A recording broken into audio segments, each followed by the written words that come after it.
ब्रह्म पिता परमात्मा पूर्ण ब्रह्म सारी सृष्टि के रचनहार कुल मालिक कबीर देव कबीर प्रभु कबीर साहब अल्लाह अकबर अल्लाह कबीर गॉड कबीर, ये वही परमात्मा है जो बनारस में एक जुलाहे की भूमिका किया करते थे, जुलाहे का काम करते थे। जुलाहे वर्ण में वो प्रसिद्ध हुए। ये वो परमात्मा हैं जो सब ब्रह्मांडों के रचनहार हैं, कुल के मालिक हैं, सबके पालन पोषण करने वाले, धारण पोषण करने वाले। तत्वज्ञान के अभाव से, तत्वदर्शी संत के अभाव से हमने इन अज्ञानी वेद ज्ञानहीन ऋषियों और संतों गुरुओं के जो सत्संग सुने, विचार सुने, उन्होंने हमारे अंतःकरण में सदग्रंथों के विपरीत लोक वेद भर दिया। उस लोक वेद को सभी संतों ने, जिनको हम महान संत मानते रहे और जिनको महर्षि की पदवी प्राप्त रही, जिनको हम महर्षि समझते रहे, उन सभी ने एक ही सिद्धांत बता दिया। तो पूरा मानव समाज उस अज्ञान के ऊपर दृढ़ हो गया। सभी ने एक ही बात कहा कि परमात्मा निराकार है, उसके दर्शन नहीं हो सकते, उसको देखा नहीं जा सकता, और केवल समाधि दशा में हम अपने अंदर, शरीर के अंदर, अंतःकरण में केवल प्रकाश देख सकते हैं प्रभु का, परमात्मा का हम केवल प्रकाश देख सकते हैं, देखते हैं। पुण्यात्माओं, ये विचार करने की बात है, जैसे कोई कहे कि सूर्य निराकार है, उसका हम केवल मकान के अंदर प्रकाश देख सकते हैं, किसी जंगले में है। तो क्या उस व्यक्ति के विचार स्वस्थ हैं? क्या वो व्यक्ति नशा नहीं कर रखा होगा ऐसे व्यक्ति ने? ऐसा व्यक्ति या तो ऐसी व्याख्या या तो अंधा कह सके, सुनी सुनाई किसी पे, और या कोई नशे में पड़ा हो वो बोल सकता है। कहने का भाव ये है कि या तो महामूर्ख ऐसी बातें करेगा, विद्वान पुरुष ये नहीं कह सकता कि सूर्य निराकार है, उसका प्रकाश हम देख सकते हैं। अरे सूर्य बिना प्रकाश किसका देखा तुमने? जब सूर्य निराकार है उसको तो देख नहीं सकते, और उसका प्रकाश देख लिया तो सूर्य बिना प्रकाश किसका? अब डिवाइन लाइट, ईश्वरीय प्रकाश, हम कहें ट्यूब लाइट यानी ट्यूब का प्रकाश, और ट्यूब को कहें ये तो निराकार है, वो तो दिखाई नहीं देती, ट्यूब का केवल प्रकाश देखा जा सकता है। तो वो व्यक्ति अंधा है, ब्लाइंड है, और किसी अंधे पर सुन रखी है ये टिप्पणी, और उसी का प्रचारक बना हुआ है। ये दशा थी परमेश्वर कबीर जी के अतिरिक्त। परमेश्वर कबीर जी ने जो ज्ञान बताया वो श्रेष्ठ है कि परमात्मा वो स्वयं है, हम ही अलख अल्लाह हैं, कुतुब गोस और पीर, कहे कबीर खालिक दनी मेरा नाम कबीर। परमेश्वर ने स्वयं बताया कि मैं ही वो परमात्मा हूं, मैं ही वो सब सृष्टि का रचनहार हूं। ए स्वामी सृष्टा में सृष्टि हमारे तीर, और कह गरीबदास अधर बसूं अवगत सत कबीर। मैं ऊपर रहता हूं, सबसे ऊपर सतलोक में, और मेरा नाम कबीर है। परमात्मा से परिचित महापुरुषों ने, आदरणीय धर्मदास साहिब जी ने, आदरणीय मलुकदास साहिब जी ने, आदरणीय दादू दास साहिब जी ने, आदरणीय गरीबदास साहिब जी ने, आदरणीय नानक साहिब जी ने, आदरणीय घीसा दास साहिब जी ने, इन महापुरुषों के बारे में तो दास परिचित है कि इन्होंने परमात्मा पाया, और उन्होंने यही बताया कि वो परमात्मा साकार है, मनुष्य सदृश्य है, सशरीर है, उसका नाम कबीर है। और ये वही भगवान है, वही प्रभु है जो बनारस में धानक बनकर 120 वर्ष तक धानक का काम करता रहा, जुलाहे का। तो इसलिए वो जुलाहा कहलाए। ये सर्व ब्रह्मांडों के रचनहार और सबके संचालक ओवरऑल कंट्रोलर हैं। इस तत्व ज्ञान से अपरिचित होने के कारण अज्ञानी ऋषियों और महर्षियों को हम पूर्ण परमात्मा प्राप्त जानकर उनके द्वारा दिए गए व्याख्यानों को हम श्रेष्ठ मानते रहे और उन्हीं के बताए अनुसार साधना करते रहे, जिस कारण से मानव का पतन ही होता चला गया। क्योंकि जब तक हम परमात्मा की शक्ति से, पावर से नहीं कनेक्ट होंगे तो हमारे कोई भी कार्य जो जीव के बाहर की बात है, जो जीव से नहीं हो सकते, तो वो नहीं हो सकते। अब जैसे इतनी बड़ी बड़ी क्रेन बन गई और ऐसे बड़ी बड़ी फैक्ट्रियां चल रही हैं एक इलेक्ट्रिसिटी तक, बिजली से, उस पावर से जो हम हाथ से काम नहीं कर सकते थे, अब बिजली उसको सेकंडों में कर डालती है, उसकी पावर। तो ऐसे ही परमात्मा की पावर जब हमें मिल जाएगी तो वो काम करेगी जो मनुष्य नहीं कर सकता। और इसीलिए परमात्मा की तलाश थी कि वो ऐसे काम करे जो हम नहीं कर सकते। और इन अज्ञानी संतों ऋषियों ने बता दिया कि इन्होंने परमात्मा को लूला लंगड़ा सिद्ध कर दिया कि न तो भगवान नरसिंह जी की उंडी ले सकता, जैसे नरसिंह भगत की ने 500 रुपये एक संतों को लिखकर दे दिए थे कि भाई आप आगे आपको एक सांवल नाम का सेठ दे देगा, और उन 500 रुपये के नरसिंह भगत ने भंडारा कर दिया था। तो वहाँ परमात्मा ने आकर के एक सेठ का रूप धारण करके और 500 रुपये उन संतों को दे दिए थे जो द्वारका गए थे। तो ये कुछ ऐसे सिरफरे संत हैं, ऋषि हैं, वो कहते हैं कि ऐसा कुछ नहीं कर सकता परमात्मा, ये तो बहकाने वाली और मिसगाइड करने वाली कथाएं हैं। और दूसरा ये कहते हैं कि परमात्मा कोई रोग नहीं खत्म कर सकता, रोग नहीं काट सकता, और परमात्मा जो है केवल किया कर्म ही देता है। परमात्मा पाप नाश नहीं कर सकता, जैसे कल के सत्संग में आपको बताया था सुबह। और यदि परमात्मा कुछ करे नहीं सकता तो उस परमात्मा ने कौन चाहेगा, क्या उसकी इच्छा रहेगी? कौन इतने कठिन परिश्रम करेगा? जिन्होंने तपस्याएं की, सारा जीवन अपना शरीर नष्ट कर डाला प्रभु प्राप्ति के लिए। इतना कठिन प्रयत्न उसी वस्तु के लिए किया जाता है जिसकी बहुत ही अधिक महिमा हम सुनते हैं, जिसके बहुत गुण हो। एक तरफ तो ऋषि महर्षि और ये जो कल आने वाले साधक कठिन से कठिन साधनाएं कर रहे हैं प्रभु प्राप्ति की, दूसरी तरफ कहते हैं परमात्मा तो जैसा कर्म है वैसा ही देता है, उसमें कोई परिवर्तन नहीं करता। ये सिद्धांत कहाँ तक ठीक है? जब तक आप पूर्ण परमात्मा की साधना नहीं करते, अन्य देवताओं की, अन्य भगवानों की पूजाएं करते हो, तब तक तो आपको वर्क डन मिलेगा, जैसा किया वैसा ही मिलेगा। और जिसमें परम संत परमेश्वर का भेजा हुआ अपना प्रतिनिधि, उससे उपदेश लेकर के फिर साधना करोगे तो आपके पाप नाश हो जाएंगे, वो आपको भोगने नहीं पड़ेंगे, केवल पुण्य आपको प्राप्त होंगे। जैसे अब एक दवाई ऐसी मेडिसिन बन गई कि उसको जब सिंचाई करते हैं तो उसमें उसके साथ ही उस दवाई को मिला देते हैं, और वो औषधि क्या करती है? फसल को हानि नहीं करती, खरपतवार को नष्ट कर देती है, उसमें खड़े अड़ंगे ने उसको नष्ट कर देती, खत्म कर देती। जो बाधक था, फसल को खराब करता था, प्रफुल्लित नहीं होने देता था, ये औषधि का जो मटेरियल था, ये पदार्थ तो पहले था लेकिन खोज नहीं हुई थी।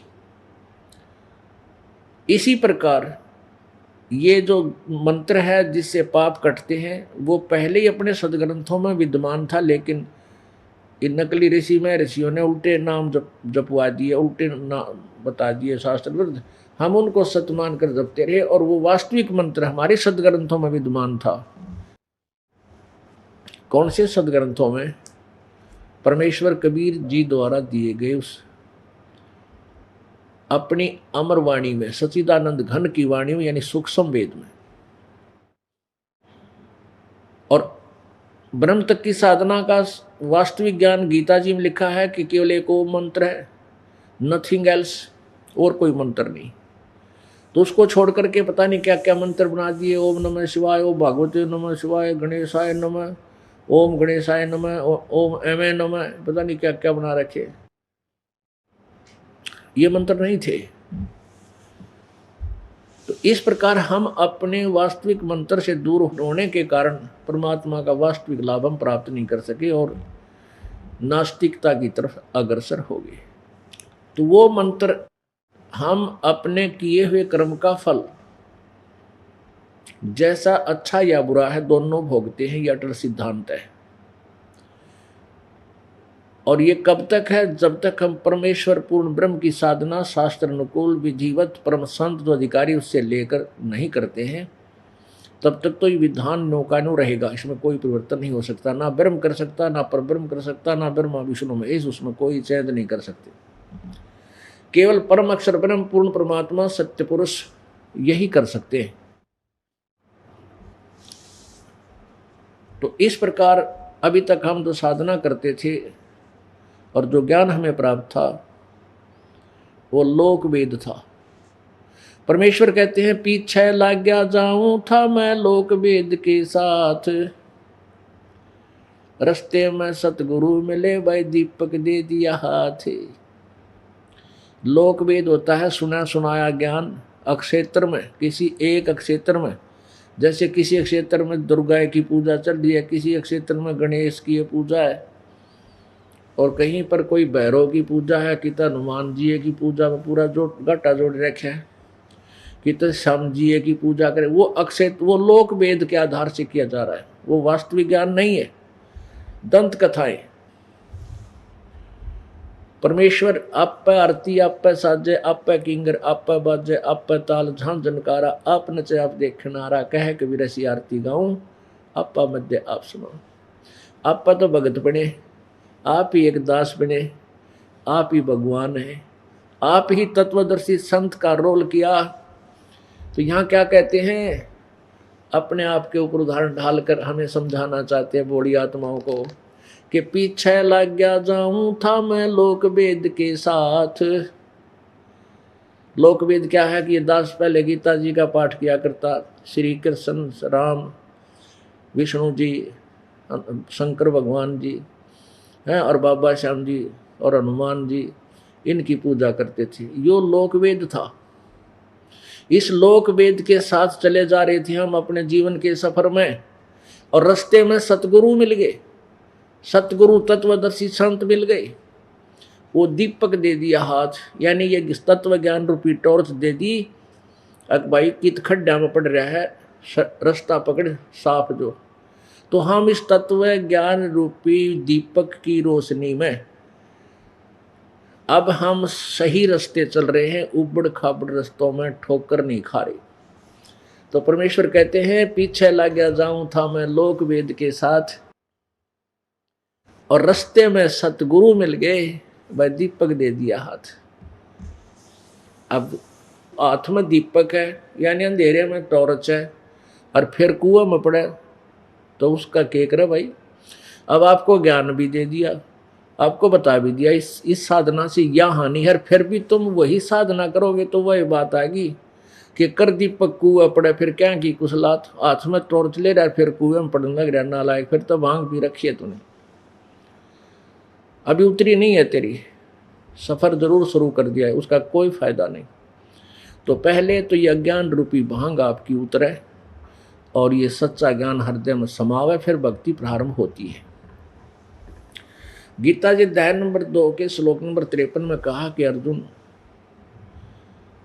जिसमें तेरी बुद्धि ये नाना भिन्न भिन्न प्रकार के भ्रमित करने वाले वचनों से ज्ञान से हट कर एक तत्व ज्ञान पर, एक परमात्मा पर स्थिर हो जाएगी, तब तो तू योग को प्राप्त होगा, अर्थात तब तो तू भगत बनेगा, तब तो तू भक्ति के योग्य होगा। जब तेरी भक्ति प्रारंभ होगी, स्टार्ट होगी, ना तू इंटलेट हुआ है।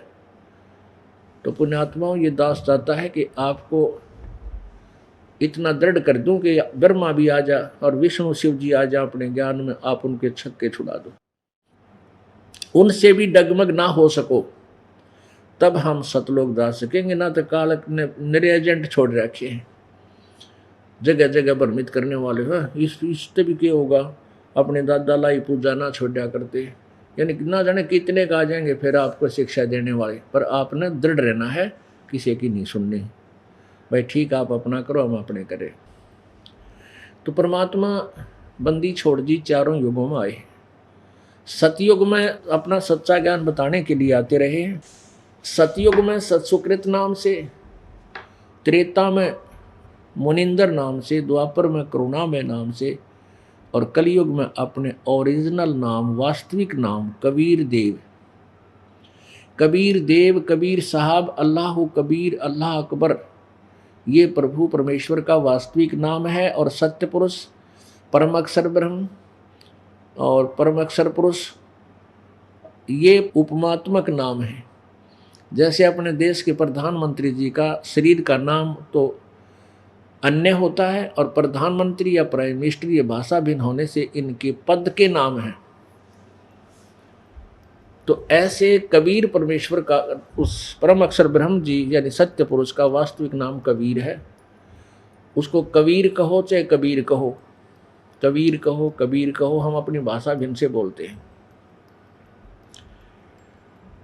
और उनकी उपमा यानी पोस्ट का नाम है सत्य पुरुष, अविनाशी परमात्मा, परम अक्षर ब्रह्म, पूर्ण ब्रह्म, परमेश्वर, ये उनके यानी पद के नाम है, उपमात्मक नाम है। तो ये परमात्मा चारों युगों में आते हैं, और चारों युगों में यही अमृत ज्ञान अपनी सच्चिदानंद घन की वाणी अर्थात सूक्ष्म वेद, पांचवा वेद प्रचार करते हैं। कैसे करते हैं?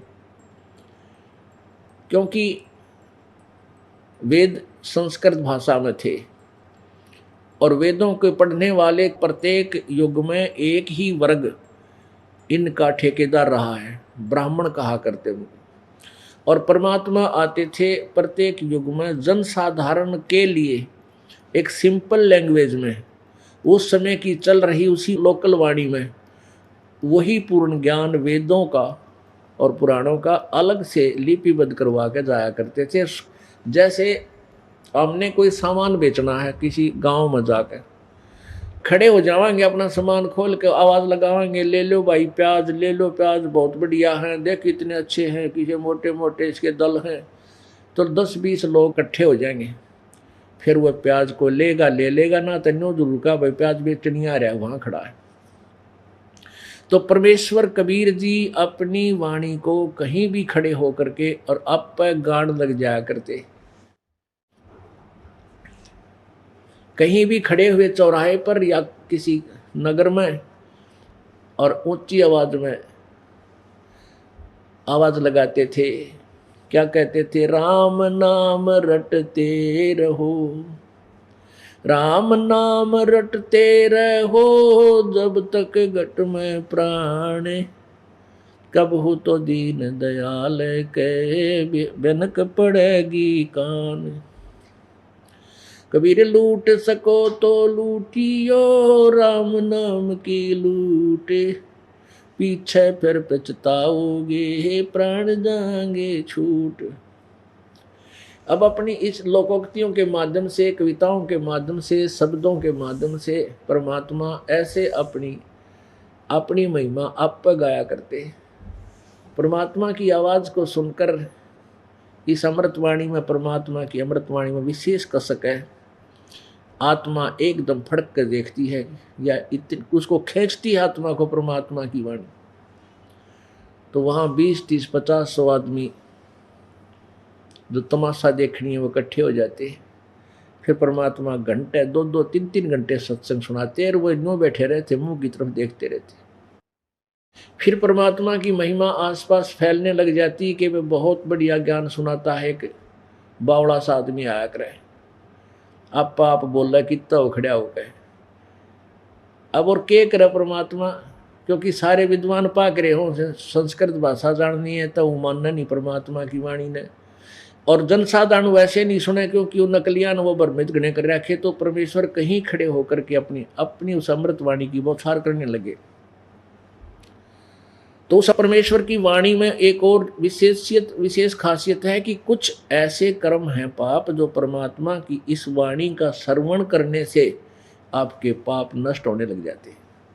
2-4 बार श्रवण करने से आपके बहुत से ऐसे जो पाप हैं वो जो नॉर्मल से होते हैं वो समाप्त हो जाते हैं। और फिर रुचि बन जाती है भगवान में आस्था बनने लग जाती है। जैसे तुलसी पिछले पाप से हरि चर्चा ना भावे, जैसे जवर के वेग से भाई भूख बेदा हो जावे। जैसे किसी का बुखार चढ़ गया, किसी को टेम्परेचर हो गया, तो उसको भूख नहीं लगती। और विशेषकर मलेरिया हो जाता, जमा जुलम पाट जाए, बुखार हो जाएगा तो जीभ की तरफ रोटी ना सेब ना मनुखादा लगा नहीं सकते, मुंह का उल्टी आवे, उल्टी गिरने को हो जाती है, इतनी कड़वी लगती है। अपने आत्माओं ना सेब कड़वी, ना रोटी कड़वी, और न ही मनुखादा कड़वी। उस बुखार ने, जवर ने उस बीमार व्यक्ति के शरीर की व्यवस्था बिगाड़ दी, जिस कारण से मीठी वस्तु भी कड़वी नजर आ रही है, लग रही है, महसूस हो रही है। तो उसका ट्रीटमेंट क्या है, उसका इलाज क्या है? कड़वी गोलियां खानी पड़ेंगी। कुनीन से कड़वी कोई गोली नहीं होती, टैबलेट, और वो भी 2-2, 3-3 की फांके मारने पड़ेंगे, ना चाहते भी खाने पड़ते।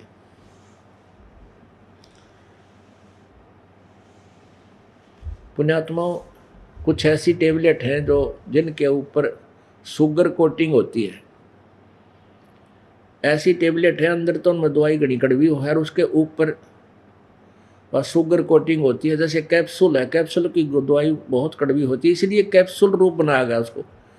एक ऐसा ऊपर बना दिया उसका कवर सा, जिसके अंदर डाल कर और पानी के अंदर ले ले तो कड़वी ना लगती, वह अंदर जाकर अपना काम करती। तो परमात्मा ने ये शब्दों वाली जो गाना लोकोक्तियों के माध्यम से, तो ये इसलिए लोकोक्तियों के माध्यम से शुरू किया कि ये शुगर कोटेड कर दी थोड़ा सा परमात्मा की दवाई, और इसने आराम से आम आदमी कानों के माध्यम से प्रवेश करवा लेता है, सुन लेता है।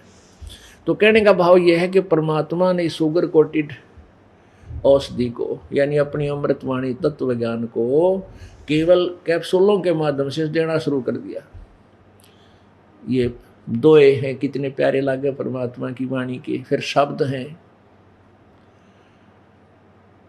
नहीं तो सीधी बात 4 बातें हैं भाई, भगवान की भक्ति करो, परमात्मा यो है। परिभाषा ये है परमात्मा की, ब्रह्मा विष्णु महेश से इतना लाभ है, इनकी भक्ति से, ब्रह्म की भक्ति से इतना लाभ है, पर ब्रह्म की भक्ति से ये लाभ है, और पूर्ण परमात्मा की भक्ति से ये लाभ है। इनके ये मंत्र हैं, इनके ये मंत्र हैं, इनके ये मंत्र हैं। भाई भक्ति नहीं करोगे तो 84 लाख योनियों में बहुत दुख पाओगे, कुत्ते के देश सुअर बनोगे। ये तो है एक साधारण सी बातें, हम 1 घंटे में सारी कहानी सुना सकते हैं आपको। लेकिन ये क्यों शुरू किया लोकोक्तियों के माध्यम से और शब्दों के माध्यम से? क्योंकि उस समय कोई भी ज्ञान का गाहक नहीं था, ग्राहक नहीं था, क्योंकि उल्टे ज्ञान से रंग रखा था और जनता अशिक्षित थी। तो ज्ञान को अगर इस सिंपल लैंग्वेज में, साधारण सी बात हमको बताओ, परमात्मा कबीर जी की कोई नहीं सुना था। तो परमेश्वर ने अपना एक इसका विकल्प ढूंढा। कहीं भी खड़े होकर के वाणी बोलने लग जाते थे, और वो मीठी लग गई थी परमात्मा की वाणी। क्योंकि हमारे अंदर एक कान जो है ना, विषय एक विकार है, जो शब्द यानी सुरीली आवाज हमने घनी पसंद है। आपने देखा होगा, जैसे परमात्मा की वाणी बोलते हैं तो सबका समझ में नहीं आती, ये दो है में के लिखा है, पर बट अच्छी लगती है कानों को। जैसे कई बार आपने देखा होगा, पहले रेडियो ऑन कर लेते थे और बंगला भाषा में गाने आया करते। वो गाना तक में समझ में नहीं आता, पर साज बाज प्यारा लग गया करता। वो भी एक आध मिनट सुन लिया करते, टन टन टन, वो चाहे वो उसका अक्सर एक भी नहीं समझ में आता था। और फिल्मी गानों के ही तर्ज पे उनके ऐसे ही गाने हैं। तो ऐसे ही परमात्मा ने चाहा कि ये मैं जो दोहों के माध्यम से, कविताओं के माध्यम से बोल कर सुनाऊंगा, तो ये थोड़ी बहुत देर सुन लेंगे उस बंगला वाले गाने की तरह। तो कहने का भाव ये है कि उससे भी हम उन श्रोताओं के बहुत से पाप नरम हो गए और फिर उनका बुखार उतर गया। वो शुगर कोटेड गोली खाने थे, टेबलेट खाने से जब बुखार उतर गया तो फिर वो रोटी, वही मनुखा दाग स्वादिष्ट लगने लगी। चाहे सूखी रोटी मिल जाए, जो बुखार उतर गया और बहुत चाव से खा लेता है। तो पुण्यात्माओं, ऐसे ही परमात्मा ने जगह जगह जाकर के अपने आप खड़ा होकर के कहीं कहीं एक तारा लेकर के सुनाने शुरू कर देते थे। तो क्या हुआ कि जो उनकी रेंज में आगे जिन्होंने सत्संग सुन लिए, परमात्मा के वचन सुने, उनके बुखार उतर गए, कुछ पाप नरम हो गए। फिर उनका चाव चढ़ गया उस परमात्मा की वाणी सुनने का। फिर वो ढूंढने लगे अब कहाँ सत्संग करेंगे महाराज जी। तो फिर वही व्यक्ति 100 कोस जा करके 20 मील चल के और सत्संग सुनने लगे। ऐसे प्रत्येक युग में ऐसे आते हैं और कई लाखों की संख्या में परमात्मा की अनुयायी बन जाते हैं, क्योंकि उनकी वाणी में भी ऐसी शक्ति है कि वो पाप कटते हैं। जैसे हम ये सत्संग परमात्मा की महिमा आपको सुना रहे हैं, ये ज्ञान यज्ञ है और इस ज्ञान यज्ञ समर्थ वाणी से भी आपके बहुत से पाप नष्ट होते हैं। और फिर ऐसी रुचि बन जाती है कि आप अब देख रहे हैं, कई तो प्रत्येक सत्संग में आ रहे हैं, महीने में 2-2, 3-3 बार। आपका बुखार उतर गया, आपको ये मनुष्य अब ये रोटी अच्छी लगने लगी, आप स्वस्थ हो गए। तो पुण्यात्मा, परमात्मा के ये लक्षण हैं, ये है कि वो ऐसे आता है और अपनी महिमा आप पे गा के आप सुनाता है। तंबूरे लेकर भी गाता, तंबूरे माने एक तारा लेकर भी सुनाता था। और प्रत्येक युग में ऐसे कबीर सा परमात्मा के साथ इन काल के एजेंटों ने ऐसा ही दुर्व्यवहार किया।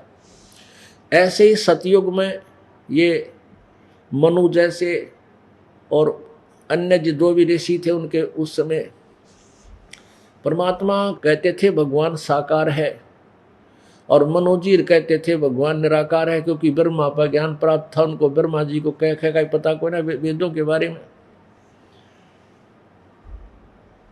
तो परमेश्वर कहते थे कि परमात्मा सभी पाप नाश कर देता है, और वो नकली ऋषि कहा करते प्रारब्ध तो भोगने से ही समाप्त होता है। कहने का भाव ये है कि परमेश्वर तो सत्य बोले, सच्ची बात कहें, शास्त्रों के अनुकूल बोले। और वो जो महर्षि पाक रहे थे, मनु जैसे वहाँ वशिष्ठ जैसे, ये कहें कि ये जो सत सुकृत है, जैसे सतयुग में सत सुकृत जो है ये उल्टी खोपड़ी का आदमी है और सारी उल्टी बात कहता है। तो कबीर साहब को वामदेव कहने लगे। वाम उस व्यंग्यात्मक तरीके से बोलते थे कि वो आ गया वामदेव माने उल्टी खोपड़ी वाला, यानी उल्टा बोलनिया। वाम माने उल्टा, जैसे एक तो राइट हैंड, ये तो सीधा हाथ, इसको क्या करें उल्टा हाथ, बामा यानी उल्टा। और अब क्या बताते थे उनको, पहले तो सुनाते थे अपने आप को छुपा करके कि भाई परमात्मा सतलोक में रहता है, और वही दूसरा रूप बना करके यहाँ पृथ्वी लोक पर आकर के अपनी महिमा का आप पर प्रचार करता है। तो वो व्यंग करते थे ऋषि महर्षि कि तू है शायद वो 2 स्थानों पर रहने वाला वामदेव। वाम का अर्थ होता 2, वाम माने 2 हो जाना, 2। वाम शब्द दोओं का प्रतीक है कि यू वामदेव, इस तरीके से भी कि तू दो रूप धारने वाला तू है, वो वामदेव, वाम भगवान। कहने का भाव ये है कि कबीर परमात्मा के उस तत्व ज्ञान को जनसाधारण तक उन नकली ऋषि महर्षियों ने जान नहीं दिया। फिर भी कुछ एक पुण्यात्मा थी, उनकी शरण में आती रही, अपना कल्याण करवाएगी, बहुत कम। लेकिन कलयुग में परमेश्वर ने अब बैन उठा रखे। इस युग में चाहे पूरी पृथ्वी के प्राणी इस सत भक्ति को स्वीकार कर लेना, सबको पार कर देगा, सबको पार करेंगे। पुण्यात्मा त्रेता युग में जो परमात्मा आए तो मुनिंद्र नाम था उनका।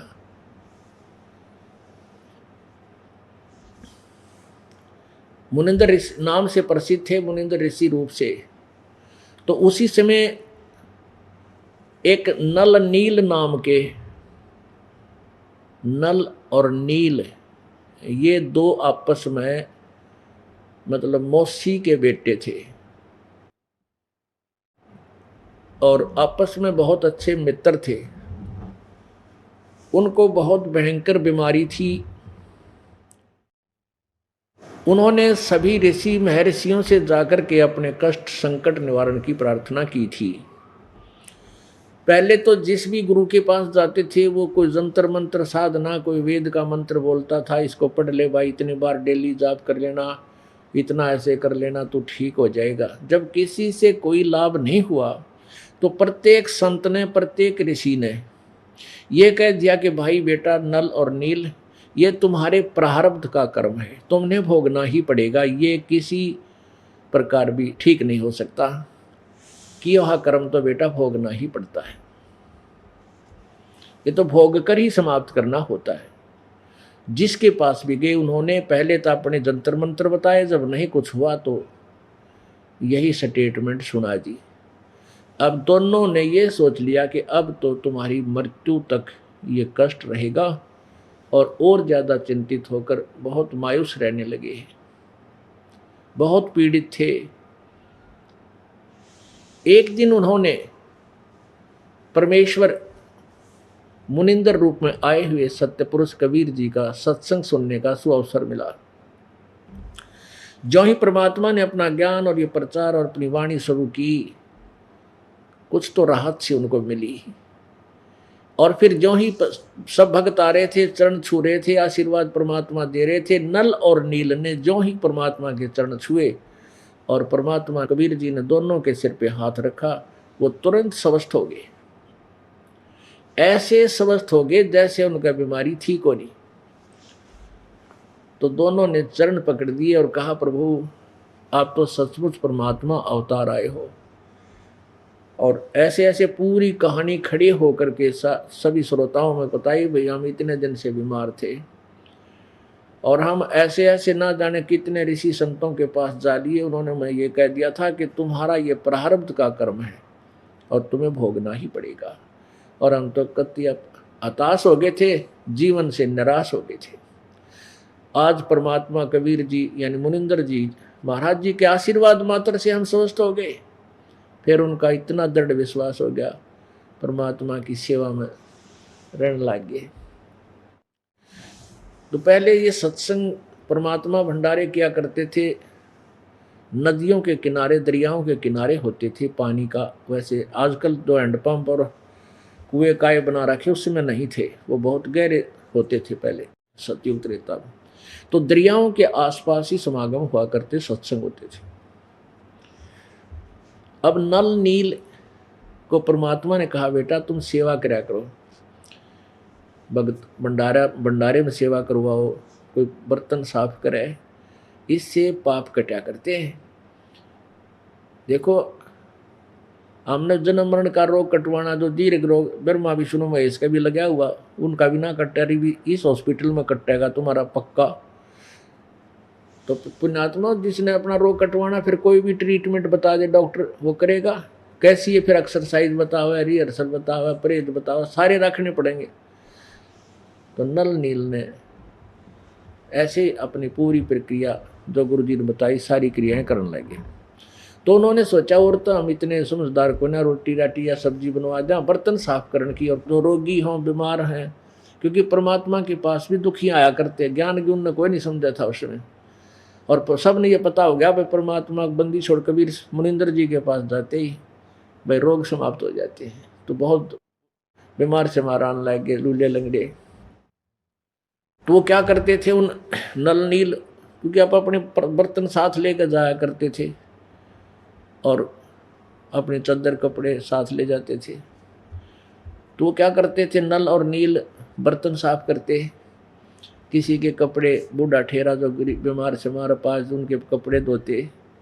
तो जो भी सत्संग में चर्चा सुनते, सत्संग के बाद वो सेवा में जाते, दरिया के किनारे बैठ के, पहले ही से साबुन सुबुन थे कोई ना, पानी में बह के 1 घंटा तो उसकी बाट देखा करते, थोड़ा मैल गड़ दे, फिर दे मोगरिया टट्ठम डट्ठा वो कपड़े धोया करते पटक पटक के।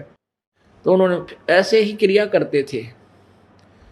तो बर्तन भी ऐसे ही पहले पानी में भेज दिया करते थे, भिगो देते, कुछ देर वो नरम हो जाता, वो उसके ऊपर लगा हुआ मैल, फिर धोया करते थे। तो वह ऐसे डाल कर पानी में बैठ जाते दरिया के किनारे, वृक्ष के नीचे दूर सी जाकर, कितनी मैल इनका नरम हो जाएगा, और वहां बैठ कर चर्चा करते रहते। तो क्या होता, कुछ कपड़े बह जाते, कुछ बर्तन बह जाते, हुए ध्यान नहीं देते, जितने शेष बचे पानते उन्हें धो धा के मांझ मूंझ कर ला कर जिसके थे उसने दे देते। फिर वो देखते भाई हमारे तो किसी का कटोरा को ना, किसी का गिलास नहीं, किसी की थाली को ना, किसी का पजामा नहीं था, किसी का कुर्ता नहीं। तो वो प्रार्थना करते भाई हमारा तो कुर्ता नहीं पाया, कमीज नहीं मिला। वह नो कह देते भाई हम तो जितने ले गए थे सारे ले आए। उनको पता नहीं लगता कि वो बह गए दरिया में। तो वो दुखी हो गए बेचारे, वहां कितने कुर्ते लावे, कितने कौन गिलास लावे, कहाँ फिर दूर जंगल में सत्संग होते थे।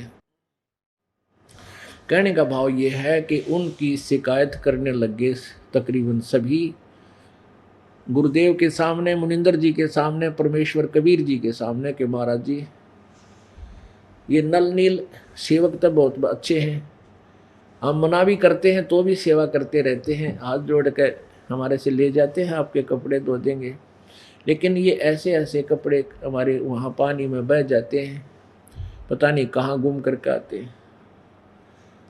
तो उन एक दो ने बताया जी ये ऐसे करते हैं, कबीर जी परमेश्वर को बताया जी गुरु जी ऐसे करते हैं, ये वहाँ भिगो कर उस पानी में और बैठ जाते हैं, चर्चा करते हैं भगवान की, जो आपसे विचार सुनकर जाते हैं, और वो बर्तन और कपड़े जल में बह जाते हैं, इनको पता नहीं लगता।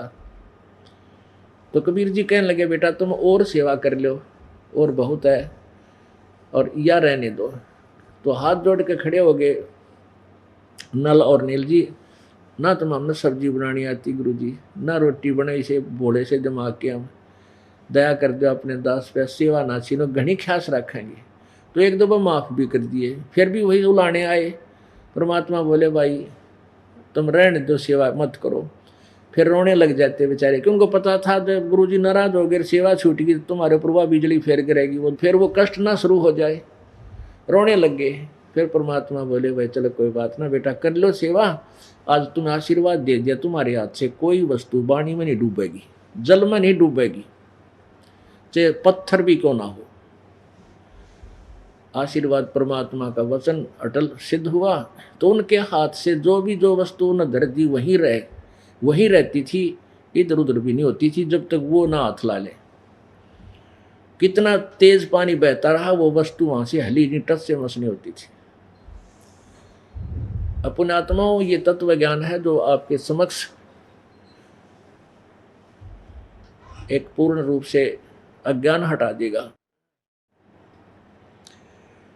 कबीर परमात्मा जी जब त्रेता युग में आए हुए थे, एक बार श्रीलंका में चले गए।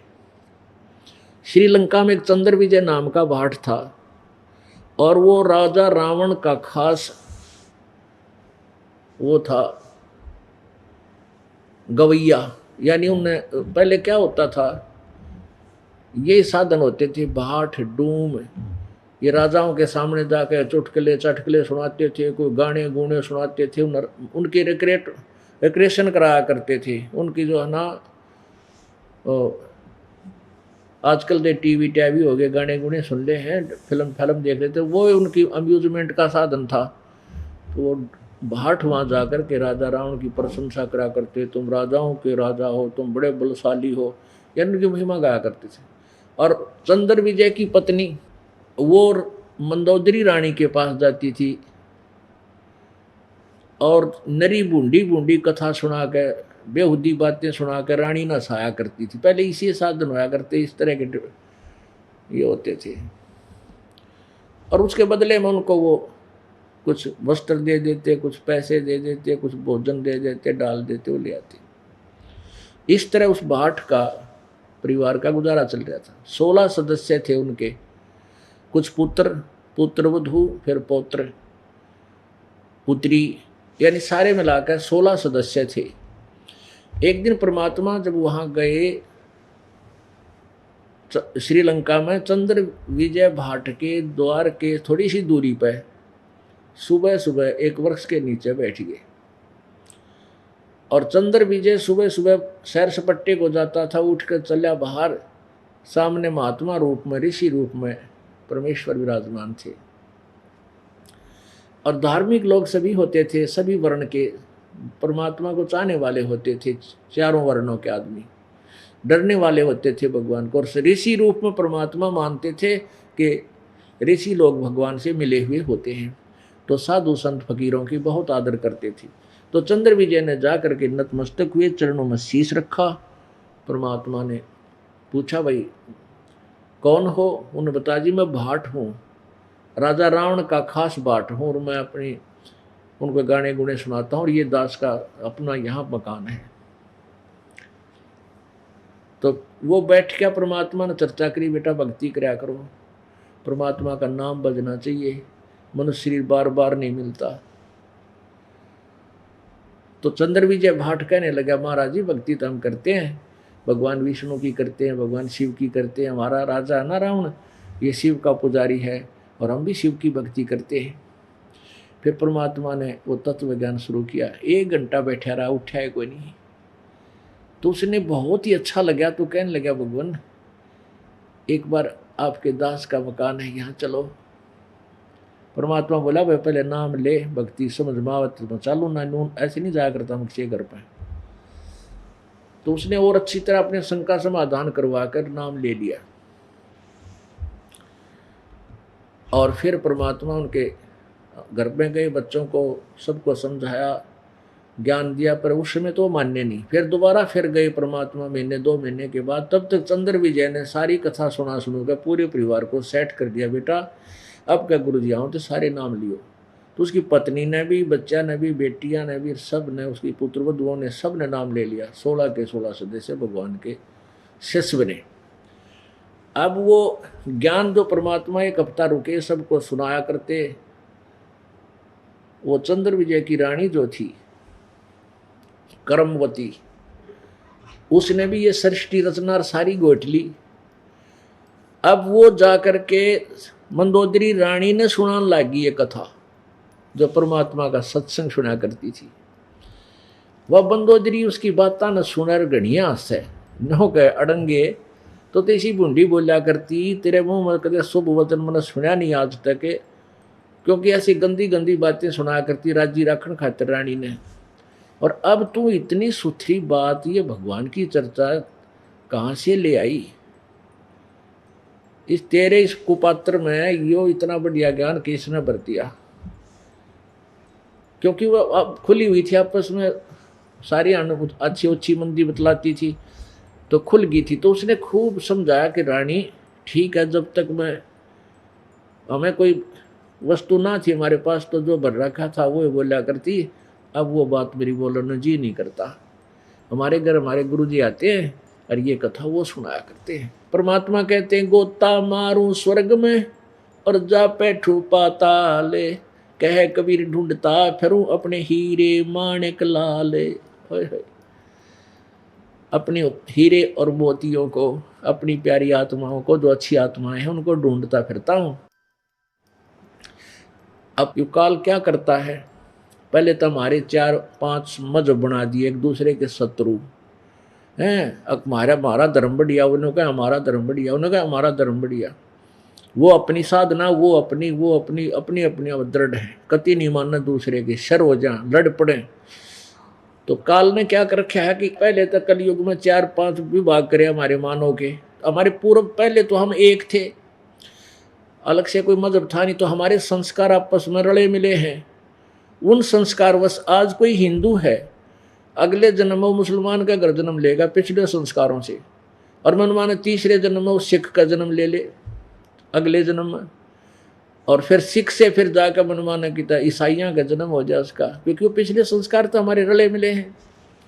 अब इस प्रकार परमात्मा कहते कोई कितना भी पटक दिया काल ने हमारी प्यारी आत्मा जो पूर्व संस्कारी हैं, तो उनको ढूंढता फिरता हूँ। गोता मारूं स्वर्ग मर जा बैठूं पाताल, कह कबीर ढूंढता फिरूं अपने हीरे मोती लाल। अब मंदोदरी ने कहा कि बहन इब कह तेरे पे गुरु जी आओ ना, मेरे पास बुला के लाना, मेरे से बात कराना उनकी। ये तो बहुत अच्छा ज्ञान है। वो एक दासी और मंदोदरी रानी, और वो कर्मवती एक दासी। अब अपनी रानी को एकदम कुछ नहीं कहा जा सकता नौकर से, बड़े हिसाब से बोली, कहने लगी जो आपकी आज्ञा महारानी, अवश्य संदेशा आपका गुरुदेव को दे दूंगी, आना ना आना उनकी मर्जी, मैं उनका कंपेल नहीं कर सकती। और एक बात सुनी है गुरुजी ने हमें सत्संग में कि संत को बुलाना नहीं चाहिए, प्यासे ने कुएं के पास जाना चाहिए। और मान लीजिए मैं उनको प्रार्थना भी कर दूं और ये भी कह दूंगी जी चलिए एक बार मेरी रानी रूस जाएगी, मेरी नौकरी चली जाएगी, और वो मन मार कर आ भी गए, मेरे कहने आपको हृदय से आशीर्वाद नहीं देंगे, हृदय से आपको ज्ञान नहीं देंगे, तो आपको लाभ कुछ नहीं, और जो आपकी आज्ञा सिरोधारी है। तो मंदोदरी पुण्यात्मा थी, नवली बेबे बहन, फिर ऐसी गलती मैं क्यों करूंगी, जब जिससे मैंने कुछ लेना है और वो रुष्ट हो गया और ज्ञान नहीं देगा मुझे, फिर आना ना आना मेरे लिए लाभ क्या हुआ। अब कह तेरे गुरु जी आवा, मुझे संदेशा देना, मैं तुरंत आऊंगी। ऐसा ही हुआ। और कहते हैं बुद्धिमान तो तुरंत समझ जाते हैं, पुण्यात्मा जो पहले की होती हैं पिछले संस्कार, वो ज़्यादा देर नहीं लगा करते, अग्रम अग्रम नहीं करते, वो तुरंत स्वीकार कर लेते। अब कुछ तो उस चंद्र विजय की पत्नी ने मंदोदरी को ज्ञान सुना सुना के कति नॉर्मल कर रखा था, फिर परमात्मा के मुख से सुनकर तो तुरंत मान गई, उपदेश ले लिया। अब रावण का छोटा भाई था विभीषण, फिर मंदोदरी ने अपने देवर विभीषण से कहा कि ऐसे ऐसे गुरुजी आते हैं इन चंद्र विजय के घर पे और बहुत ही अच्छा ज्ञान सुनाते हैं, और मैंने तो उनका उपदेश ले लिया। तो विभीषण भी बहुत अच्छी आत्मा था, उसने कहा फिर आपने मुझे पीछे क्यों छोड़ दिया, मैं भी उपदेश लूंगा। अगली बार परमात्मा आए तो विभीषण ने भी मालिक का ज्ञान सुना, क्यों मंदोदरी ने उनको पहले ज्ञान से रंग दिया, सुना सुना के फिर विभीषण ने भी उपदेश ले दिया। कुछ दिनों के बाद रावण ने एक को बदबाई सीता उठा ली। सीता उठाने से और उसके साथ अवैध संबंध करने का भरसक प्रयत्न किया रावण ने, परंतु परमात्मा की कृपा से और सीता जी के दृढ़ प्रतिज्ञा से वो सफल नहीं हो पाया दुष्ट आत्मा। लेकिन मंदोदरी को पता चलता था कि रावण ऐसी गलतियां करने की चेष्टा कर रहा, तो वो घनी दुखी होगी। उसने अपने गुरुदेव से कहा, गुरुदेव मेरे जो पति हैं वो किसी और औरत के चक्कर में पड़ गए और वह बाग में रख रखी है। परमात्मा बोले बेटी यह आम औरत नहीं है, ये समझो ये लक्ष्मी का अवतार है, और जिसकी यह पत्नी है वो विष्णु अवतार है। तेरे पति ने कह दे हाथ जोड़ के और पैर पकड़ ले और इसको वापस दे आवे, इसकी खैर है, नहीं तो वे थारा कुल नाश हो जाएगा। अब मंदोदरी तो अपने गुरुदेव के वचन को फाइनल मानना चाहिए। उसी दिन उसको बड़ा भय हो गया, अपने पति को घना समझाया कि आप यह औरत वापस दे दो, ये एक सिंपल औरत नहीं है, साधारण औरत नहीं है, ये विश्व लक्ष्मी अवतार है, और वो रामचंद्र जी दशरथ के पुत्र विष्णु अवतार है। अब रावण की तो उल्टी खोपड़ी हो रही हो, क्या न माने। 4 गाली तरह उसका अपनी पत्नी थी सुनाई, जो अच्छी बूंदी पति कह दिया कर अपनी औरत ने, अब तुम मेरे को उन 2 मस्करां डराती है, हैं तू के समझे ऐसे रांड। इस तरह की बहुत सी उन्हें बातें कही। मंदोदरी ने फिर भी उसके पैर भी पकड़े कि मेरे सुहाग को मत उजाड़ो आप, मेरी बात मान लो, जो गुरु जी कह रहे हैं वो सत्य है, जो मैं आपको कह रही हूँ वो सत्य है। रावण ने बोला तो अपना काम करे, चल एक तरफ बैठ, एक तरफ, मैं नहीं सुनता। अब उसका तो 7वें आसमान में घूम रहा है, क्योंकि शिव जी की साधना करी, तमोगुण की सिद्धियां प्राप्त कर ली, आकाश में उड़ जाने की वरदान ले लिया, 10 सिर काट कर चढ़ा दिए, यहाँ से काट कर 10 बार चढ़ाए, 10 बार वापस दे दिए। मंदोदरी ने बहुत प्रार्थना की, नहीं माना, तो अपने गुरुदेव से कहा, गुरुदेव एक बार आप मेरे पति को समझा दो, वो मान जाए, आपकी बात को स्वीकार कर ले और सीता जी को वापस दे दे और आपका उपदेश ले ले, मेरा सुहाग बच जाएगा। परमात्मा बोले, बेटी इसके विधान में कोई ना यूँ मानने को नहीं, क्योंकि इसने पहले गलत पेंट गणा चढ़ा लिया, यूँ साधना गलत करके इसमें सिद्धि आ गई, भी यूँ मानने को नहीं। खुद मैं आ रहा हूँ, परमात्मा आ जा तो भी ना माने, अपने आप को थोड़ा छुपा के बोल रहे हैं भगवान। मंदोदरी ने कहा, परमात्मा अब एक बार जाके एक बार कह दो, और मान जा तो ठीक है, नहीं तो मेरे लेखे फिर कल मर जाइयो, मेरी आत्मा में नो दुख ना रहेगा। गुरु जी कह देते तो यूँ मान जाता, फिर मैं विधवा उजरांड हो जाऊंगी तो मैंने दुख ना होगा, मैं विधवा भी हो जाऊंगी, मेरी आत्मा में ठेस ना लगेगी। अब परमात्मा बोले, बस चलिए, छोरी ना, लड़की ना मानती है, चला जाते हैं। तो परमात्मा ऋषि रूप में थे, और रावण की सभा लगी हुई थी, बहुत बड़ी, बहुत लंबा चौड़ा उसका सभा स्थल था, बहुत बड़ा महल बना रखा था। उस समय जब वो ऐसी मीटिंग करता था, किसी को भी बाहर से अंदर आने का आदेश नहीं था जब तक वो मीटिंग चले। उसी दौरान परमात्मा पहुंच गए और उनके पहरेदारों से यानी गेट कीपरों से कहा कि भाई मुझे अंदर जाना है, रावण से मिलना है। अब संत ऋषियों को उसमें आदर बहुत देते थे, तो उन पहरेदारों ने, वहाँ खड़े जो गेट कीपरों ने कहा, महाराज जी अब सभा मीटिंग चल रही है और इस दौरान हम आपको अंदर नहीं जाने दे सकते, हमारी मजबूरी है, अगर हम अंदर चले गए तो हमारी बात नहीं सुनी जाएगी, हम पता करने भी चले गए ना कि कोई आपसे मिलना चाहता है तो भी गर्दन काट देगा, इतना क्रोधी राजा है हमारा, और हम मना नहीं करते आपको। तो उस समय परमात्मा ने क्या किया, अंतर ध्यान हुए, और रावण बैठा था ऊंचे सिंहासन पर, को 20 फुट ऊंची स्टेज पर विराजमान था, आसपास उसके योद्धा थे, बहुत कई हजारों की संख्या में उसके सलाहकार वहाँ विराजमान थे, सभासद। तो ज्यों ही रावण ने देखा कि ये व्यक्ति कैसे आ गया सभा में, उन गेट कीपरों से तो अंतर ध्यान वहाँ दिखे नहीं, अंतर ध्यान हो गए अदृश्य और अंदर प्रगट हो गए महल में। रावण ने कहा कि बुला के लाओ उन पहरेदारों को, इस गुप्त मीटिंग में किसने आने दिया इस ऋषि को, उसकी गर्दन कलम कर दो, कत्ल कर दो। परमात्मा बोले कि महाराज जी, हे रावण, तुम्हारे पहरेदारों का दोष नहीं है, उन्होंने मुझे मना कर दिया था, उनको नहीं मालूम मैं यहाँ कैसे आ गया। तो रावण बोला, तू कैसे आ गया? परमात्मा अंतर ध्यान हुए, फिर प्रगट हो गए कि ऐसे आ गया, उनको मैं दिखाई नहीं दिया, इतनी अपनी सिद्धि भी दिखा दी कि शायद ये निकम्मा थोड़ा बहुत नरम हो जा और मेरी बात मान ले। पर कहते विनाश काले विपरीता बुद्धि। रावण कहने लगा, बोल तू आया किस लिए, क्या काम है, पहले तू बता।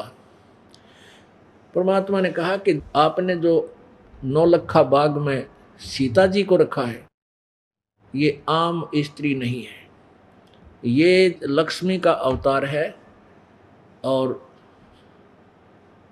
जो श्री रामचंद्र है वो विष्णु अवतार है। आप इन गिला पंगा मत ले और इसको हाथ जोड़ कर वापस दिया, तेरा कुल बच जाएगा, तेरी जान बच जाएगी। रावण, तेरे हित में आया हूं और तेरी पत्नी की प्रार्थना से मैं यहां पहुंचा हूं। और नहीं तो तेरा नाश होगा नालायक। ये संत तो वह अपने बच्चे की तरह धमकाया भी करे। और राजा में कमजोरी यह आ जाती है, वो किसी की ना नहीं सुन सकता, अपने अपने विषय में हित के शब्द भी अपने मर्जी के विरुद्ध वो सुनने को तैयार नहीं होता। तो रावण ने जब ये देखा कि उसको कहा कि तेरा नाश होगा नालायक, एकदम उस सटेज से नीचे छलांग मारी। पहलवान था पूरा गड़ज, और तलवार निकाल ली। कहने लगा जा तुझे बनाता हूं पहले मैं, ठीक है। निकाल के वह तलवार और परमात्मा की गर्दन काटने लग गया। परमेश्वर के हाथ में एक सींक थी, कबीर जी के हाथ में एक सींक, सींक ये झाड़ू की एक सींक होती है, ऐसी सींक हाथ में ले रखी थी पतली सी। और जो ही वो ऐसे तलवार मारवा, सींक न्यू कर दे, उसका न्यू कर दी, और वह तलवार ऐसी लगे जैसे लोहे के खंभे में कड़ाट उठा, कड़क जैसी लग। उतना क्रोधी था कि 70 बार नो अंधाधुंध 70 बार तलवार मारी और पसीनम पसीना हो गया। और वह सींक न्यो की नो, उसका निशान भी कोई ना। परमात्मा बोले देख सूरवीर, तेरा पसीने आ रही है, तेरी बाजू दुखन लग रही, सींक का निशान भी नहीं है, क्या का सूरवीर है तू। लेकिन मंदबुद्धि मान्या कती नहीं। आखिर में जाकर उसी सिंहासन पर विराजमान होकर कहने लगा, बोल तू क्या चाहता है, यहां से जाने का क्या लेगा तू। तो परमात्मा बोले मैं चला तो वैसे ही जाऊंगा, परंतु भाई मेरी वह बात तू याद रखना, इस सीता को वापस कर दे, तू बसा रह जाएगा। कहने लगा आप जा सकते हो, मैं तेरी कोई बात सुनने को तैयार नहीं। तो परमात्मा आगे और मंदोदरी से कह दिया, बेटा मैंने सब कुछ कह लिया, पर मान्या कती नहीं। विभीषण भी उस सभा में विराजमान था।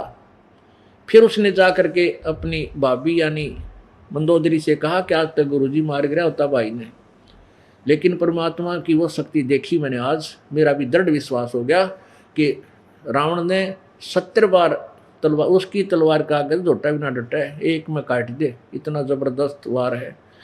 और गुरुदेव ने हाथ में एक सींक ले रखी थी, सींक का निशान भी ना, वारी सा खुड़ आवाज आवा थी जैसे लोहे के खंभे पर तलवार लागती हो।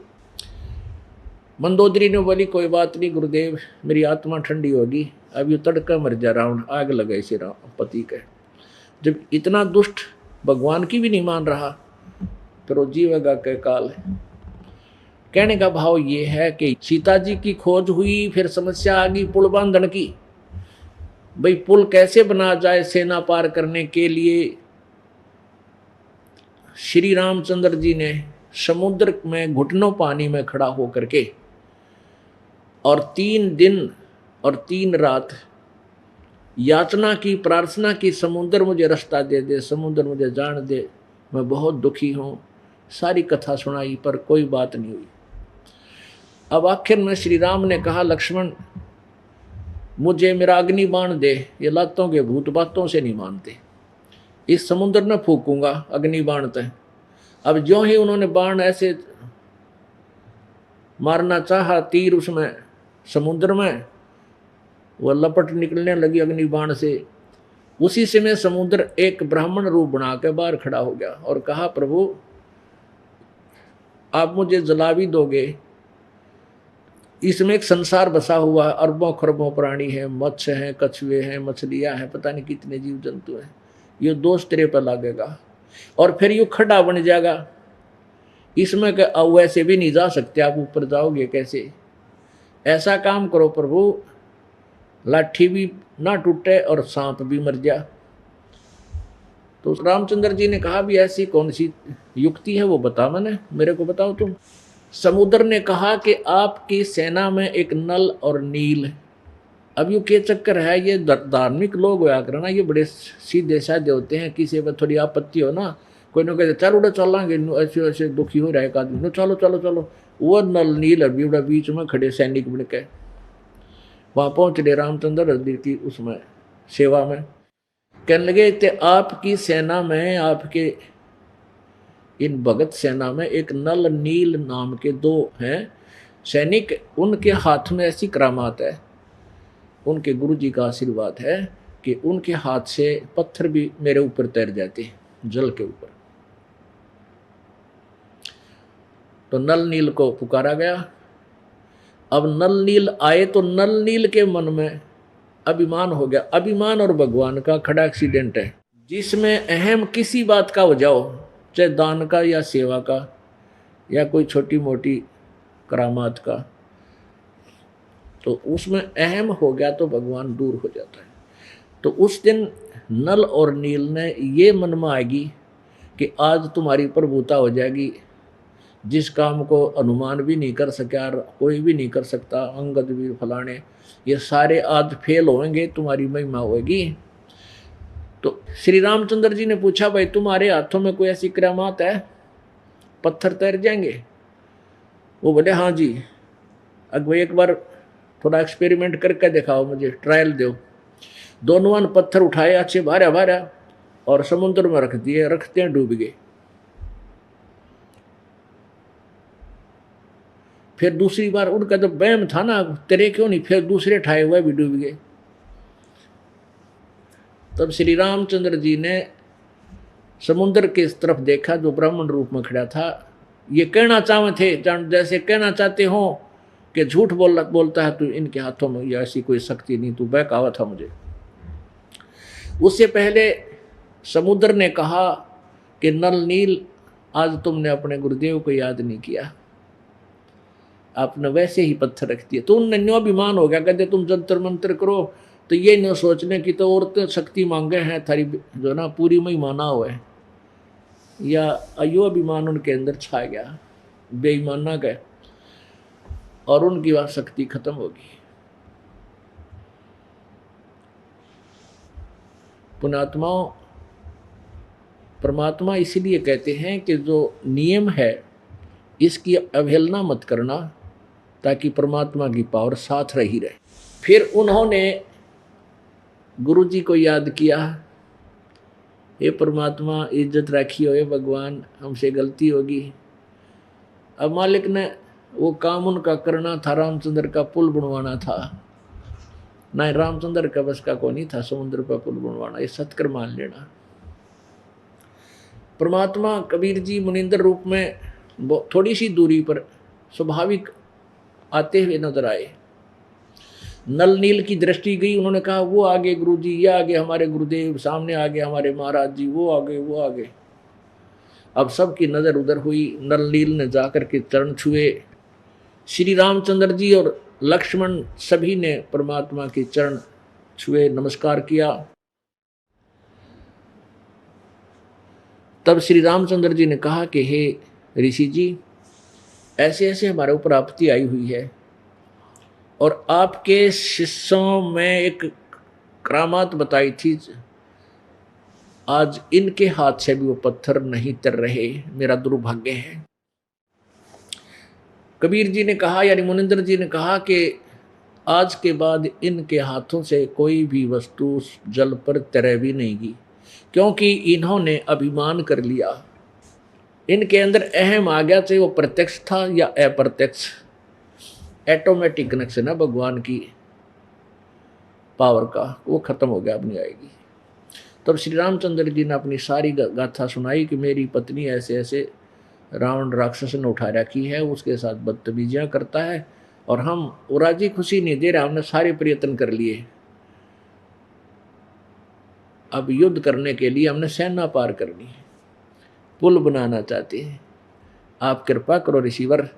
तब परमात्मा ने कहा कि सामने जो पहाड़ है इसके चारों तरफ परमात्मा ने एक लकीर, एक लाइन खींच दी, रेखा अंकित कर दी, एक बहुत बड़े पहाड़ के चारों तरफ अपनी सोटी थे, डंडे थे, और कहा कि इसके बीच बीच के पत्थर मैंने हल्के कर दिए, इनको उठाओ और अपना पुल बना लो, ये पानी पर तैरेंगी, मेरा आशीर्वाद है।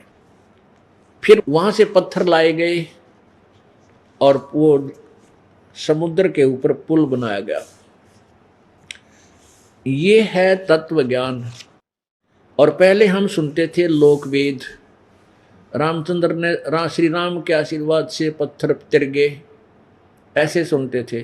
कभी कहते थे हनुमान जी ने राम का नाम लिख दिया, पत्थर तिर गए। कभी कहते थे नल नील के हाथ में शक्ति थी, उस तो पत्थर तिर गए। मतलब कोई सिर पैर नहीं था, ये कैसे पत्थर पानी पर तैरे थे। तो ये यथार्थ कारण है, ये कहानी है, सत्य है जो आपको दास ने सुनाई।